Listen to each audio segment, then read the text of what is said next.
اللہ کا مذاق، کبھی فرشتوں کا مذاق، کبھی جنت دوزخ کا مذاق ہے معاذ اللہ. تو یہ وہ انداز ہے کہ آپ کو پتہ بھی نہیں چلے گا اور آپ ہنس رہے ہیں، کھیل رہے ہیں، وہی باتیں ریپیٹ کر رہے ہیں اور ایمان سے ہاتھ. کیونکہ ہم مسلمان ہیں، ہماری کوئی باؤنڈری ہے، ہم کچھ باتیں نہیں کر سکتے. ہم اللہ معاذ اللہ اللہ رسول یا اللہ کی کتابوں یا فرشتوں جنت دوزخ کا کوئی مذاق اڑائے گا تو کیسے مسلمان رہے گا؟ یہ ہمارے بیسک عقائد ہیں. لیکن اس کی تعلیم ہونی چاہیے کہ میں کہاں تک بول سکتا ہوں، کہاں مجھے احتیاط کرنی ہے. آپ نے سنا ہوگا دعوت اسلامی کے ماحول میں مدنی چینل پر ایک بڑا خوبصورت نعرہ لگایا جاتا ہے، پہلے تولو بعد میں بولو. یہ بولنے سے پہلے احتیاط تو کرو یار.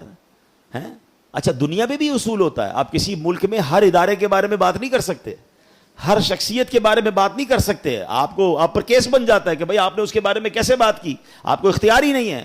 تو جب ممالک کے کچھ شخصیات یا کچھ اداروں پر بات کرنا منع ہو سکتا ہے، تو ہم جب ہم نے ایمان قبول کیا ہے تو اللہ پر، اللہ کے رسولوں پر، فرشتوں پر اور جو بھی ہمارے بیسکس ہیں ہم اس پر بات نہیں کر سکتے. معاذ اللہ اس کے اگینسٹ یا اس کی مذاق یا اس کی توہین کی بات نہیں ہو سکتی.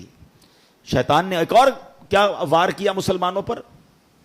گانے، فلمی گانوں میں کفریہ باتیں ڈال دی ہیں. کبھی کہہ رہا ہے سجدہ کرنا ہے، پوجا کرنی، پتہ نہیں کیا کیا فلمی گانے ایسے آ گئے. بتاتے ہیں لوگ کہ اس کے اندر، اور بچے گا رہے ہیں، نوجوان لڑکے لڑکیاں مزے لے لے کے گا رہے ہیں، سن رہے ہیں ان گانوں کو. معاذ اللہ، یہی تو شیطان کی ٹریپ ہے. کسی طرح مسلمان ایسی بات کہے کہ وہ ایمان سے خارج ہو جائے. اچھا یہ تو چلے کہنا ہے نا، اب تو باقاعدہ سوشل میڈیا پر اور پھر جناب میڈیا پر آ کر کچھ لوگ اسلام کی انٹرپریٹیشن ہی ایسی کر رہے ہیں، قرآن و حدیث ہی ایسے بیان کر رہے ہیں کہ لوگ جناب ان کی باتیں سن سن کر پریشان بھی ہو رہے ہیں، فالو بھی کر رہے ہیں. ایسے بھی لوگ آ گئے جو اللہ سے دور، نبیوں سے دور، اولیاء صحابہ سے دور کرنے کی باتیں کر رہے ہیں. کہتے کیا ضرورت ہے علماء کرام کی، کیا ضرورت ہے اولیاء کرام کی باتیں سننے کی؟ اے پاک و ہند والوں، مجھے ایک بات بتاؤ، ہم تک ایمان پہنچا کیسے ہے؟ یہ احسان ہے صحابہ کرام کا، پھر اولیاء کرام کا جو یہاں آئے اور جنہوں نے ہم سب کو مسلمان کیا، اور جناب آج کروڑوں مسلمان ہیں اور وہ کہتے ہیں ان کی بات ہی نہ سنو، ان سے فائدہ ہی کوئی نہیں ہوتا، اور لوگ سن رہے ہیں ان کو. طریقہ کیا ہے؟ طریقہ واردات سمجھو. پہلے کسی طرح امت کو علماء کرام سے بدزن کر کے دور کر دیا جائے کہ یہ مسجدوں میں جا کر کوئی بیان نہ سنے، کسی عالم دین کی بات نہ سنے، پہلے اس سے دور ہو جائیں. پھر یہ اولیاء کرام کا احسان ماننا چھوڑ دیں، پھر یہ صحابہ کرام سے دور ہو جائیں، آہستہ آہستہ اسلام سے ہی دور ہو جائیں. آہستہ آہستہ کاٹا جاتا ہے نا رسی کو. یہ پلان ہے، یہ سمجھیے گا. یہ باقاعدہ یوں سمجھیے شیطان نے پلانٹ کیے ہوئے لوگ. لیکن ہمیں بھی شوق ہے سب کی سننی ہے. نہ کرے ایسا.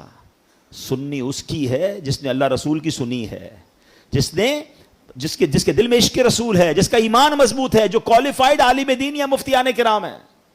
بھائی ہم اپنی بلڈنگ جو ہے کسی موچی سے تو نہیں بنواتے نا، ہم بلڈر سے بنواتے ہیں.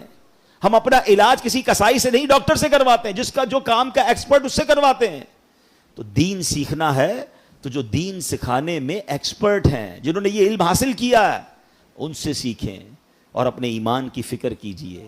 ورنہ بہت طریقوں سے ایمان، اب معاذ اللہ کئی ملکوں کے ویزا لینے کے لیے، کہنے میں مزہ نہیں آ رہا مگر چونکہ یہ بات بتانی ہوتی ہے کہ باقاعدہ ان ملکوں کے ویزا کے لیے لکھ دیتے ہیں معاذ اللہ کہ میں قادیانی ہوں، کہ پتہ چلا ویزا مل جائے گا. اپنا ایمان بیچ دیا. مرنا نہیں ہے، قیامت کے دن نبی پاک کو منہ نہیں دکھانا. کیا ختم نبوت پر تمہارا عقیدہ نہیں ہے؟ یاد رکھیے ایمان اتنی نازک چیز ہے کہ اگر کوئی یہ ارادہ کرے نا کہ میں کافر ہو جاؤں گا، وہ بے شک ہو نہ ہو وہ ہو جائے گا. اس کو پھر کلمہ پڑھنا پڑے گا، پھر تجدید ایمان کرنا پڑے گا. یہ تصور بھی نہیں کر سکتے ہم. دعا کرو کہ اللہ کبھی ایک سیکنڈ کے کروڑویں حصے کے لیے بھی ہمارا ایمان ہم سے جدا نہ ہو اور ہم ایمان سلامت لے کر اپنی قبر میں جائیں. کیونکہ یاد رکھیے گا ایمان پاسپورٹ کی حیثیت رکھتا ہے. اگر آپ کے پاس ایمان ہی نہیں نا تو ساری نمازیں، روزے، حج، عمرے، سخاوتیں، زکوٰۃ سب زیرو ہو جائے گا. اگر ایمان ہے تو پھر انشاءاللہ آگے